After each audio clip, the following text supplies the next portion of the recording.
Online attendance को सरकार द्वारा आदेश जारी करने के बाद, जिसमें कहा गया कि ऑनलाइन अटेंडेंस जो प्राथमिक स्कूलों के जो है और जो है जो शिक्षक हैं वह अपनी अटेंडेंस अब ऑनलाइन अपनी दर्ज कराएंगे।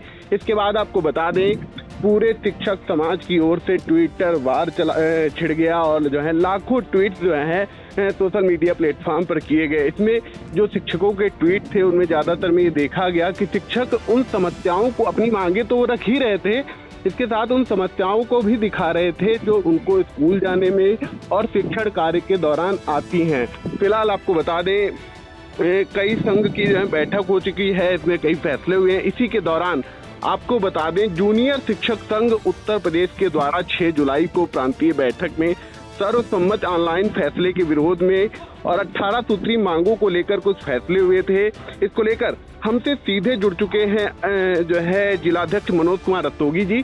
तो सर बताएं क्या आप लोगों की मांगे हैं और ये पूरा माजरा क्या है?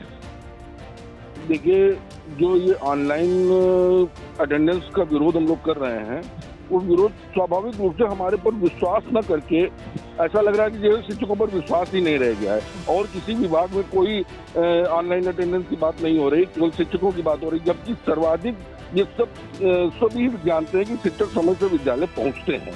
अगर पहुंचते न होते तो न जाने कहाँ से कौन कौन सी बातें उठती। उसके बावजूद भी हम लोगों पर विश्वास न करना ये एक सरकार की बहुत बड़ी गलत सोच है जी। कल 6 तारीख को हमारी प्रदेश की मीटिंग हुई थी, जिसमें सर्वसम्मत निर्णय लिया गया है कि हमारे पूर्व की जो 18 सूची मांगे थी वो और जो ये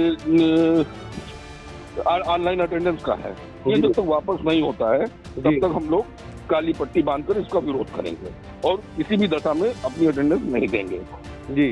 तो कल 8 सर मैं ये जानना चाहूंगा कि आज ये जो मांगे चल रही थी उनमें कौन कौन सी आपकी मांगे हैं, कुछ बताएंगे आप?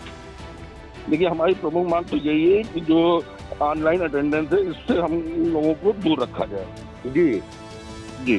और इसके अलावा जो भौतिक सुविधाएं विद्यालय में होती हैं, अब आजकल आप देख रहे होंगे, अगर आपने क्षेत्र में देखा होगा तो विद्यालयों में मतलब बच्चों के बराबर पानी भरा हुआ है, उसको निकालने वाला कोई नहीं है और विद्यालय भी खुलेंगे जी। अगर छुट्टी हो जाएगी तो बच्चों की छुट्टी हो जाएगी, अध्यापकों की छुट्टी नहीं होगी। तो आखिर अध्यापक का क्या दोष है जो हर तरफ से उसको प्रताड़ित किया जा रहा है? अच्छा सर, हम एक चीज जानना चाहेंगे, आज जो ट्विटर वार था उसमें एक मुद्दा उठाया जा रहा था ईएल और सीएल को लेकर के, ये सर क्या मामला है? देखिए, ईएल और सीएल का मामला ये है कि आपने हमको 14 सीएल दे रखी हैं जी। उन 14 सीएल में हम चाहे जिए चाहे मरे, चाहे इधर जाए चाहे उधर जाए, कहीं जाए, उन 14 सीएल से ही काम चलाना है जी। ईएल नाम की कोई चीज हमारे पास है नहीं और हाफ लीव भी हमको दी नहीं जाती है जी। तो जब आप हमें कुछ दे नहीं रहे हो जी और उसके बाद नए फरमान जारी कर रहे हो तो उसका कहीं ना कहीं तो विरोध हम करेंगे ही करेंगे आपसे। या तो आप हमारी सारी सुविधाएं मुझे दो जी। अच्छा सर, हमारी इस बीच एक ये जो है ट्विटर पर एक मांग ये भी देखी गई कि जो कर्मचारी हैं, मतलब ये जो शिक्षक हैं, इन्हें राज्य कर्मचारी का दर्जा नहीं दिया जाता है, जिसके चलते जो कैशलेस चिकित्सा सुविधा है फैमिली के साथ जो अन्य कर्मचारियों को मिलती है वो इनको नहीं मिलती है। इस पर सर क्या कहना आपको? नहीं तो अगर आप हमको राज्य कर्मचारी दर्जा दें तो उसी ढंग से तो हमको सारी सुविधाएं मिलनी चाहिए। सुविधाएं हमारी कोई नहीं है, काम उनसे ज्यादा और बंधन उनसे ज्यादा जी। सब कुछ सारा बंधन केवल अध्यापकों पे। अगर केवल एक मानवीय दृष्टिकोण से एक बार आदमी बैठ के सोच ले कि अध्यापक के क्या दायित्व है, क्या वो कर रहा है, क्या नहीं कर रहा है, तो निश्चित रूप से सामने सब सारी बातें आ जाएंगी। अच्छा सर, हम एक चीज जानना चाहेंगे कि सर इससे पहले जब ये शुरुआत में प्रेरणा ऐप वाला और ये ऑनलाइन अटेंडेंस वाला एक मामला आया था, तब शिक्षकों की ओर से कुछ मुद्दे उठाए गए थे कि जो है कुछ जो जरूरी मूलभूत चीजें हैं इसके लिए कि ये सरकारी सिम होना चाहिए, फोन होना चाहिए या टैबलेट, ऐसे करके जो है कुछ जरूरतें बताई गई थी। और अब सरकार के जो अधिकारी हैं वो इस बात का दावा कर रहे हैं कि शिक्षकों को वो जो है जरूरतें पूरी करवा दी गई हैं। तो अब जो है ऑनलाइन अटेंडेंस में क्या समस्या है, ये सर मैं जानना चाहूँगा। अब सिम एक्टिवेट सिम मुझे दे रहे हैं, मतलब अध्यापकों को एक्टिवेट सिम दे रहे हैं जी। आप उसे कॉल नहीं कर सकते हैं जी, आप उसे और कोई काम नहीं कर सकते सिवाय आप उनकी जो सूचनाएं हैं वो देने के जी। और वो जारी भी हमारे नाम हो रहा है जी। तो जब सरकारी है तो सरकारी नाम से जारी होना चाहिए, खंड शिक्षा अधिकारी के नाम से जारी होना चाहिए, डीएसए के नाम से जारी होना चाहिए। अध्यापकों के नाम से क्यों जारी करके सीमा दे रहे हैं? जी। तो फिलहाल सर अब इस मामले में जो जैसे सीतापुर बीएसए अखिलेश प्रताप सिंह हैं, उनसे जब इस मामले में बात की गई इंडिया की ओर से, तो कहा गया कि अब जो पहले ये डेट 15 जुलाई बताई जा रही थी, अब ये कल से 8 जुलाई से इस बात को लागू किया जा रहा है।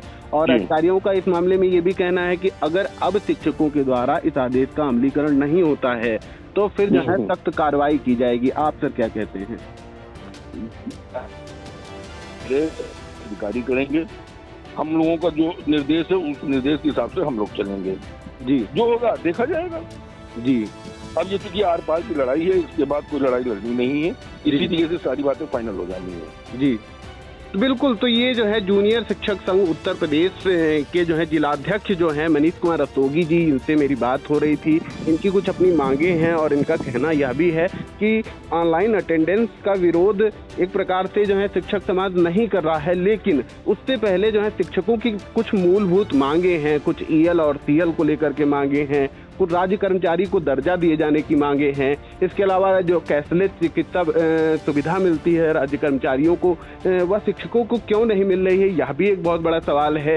इन सारी चीज़ों को लेकर के जो है अध्यक्ष जी का यह भी कहना है कि काली पट्टी बांधकर जो है सभी शिक्षक जो है इस बात का विरोध करते रहेंगे। फिलहाल आपको बता दें सरकार की ओर से भी एक ट्वीट आया है इस मामले में, और सरकार की ओर से कहा गया है कि जो है उन्हें शिक्षकों का ख्याल है और 30 मिनट की जो है छूट देने की बात कही जा रही है।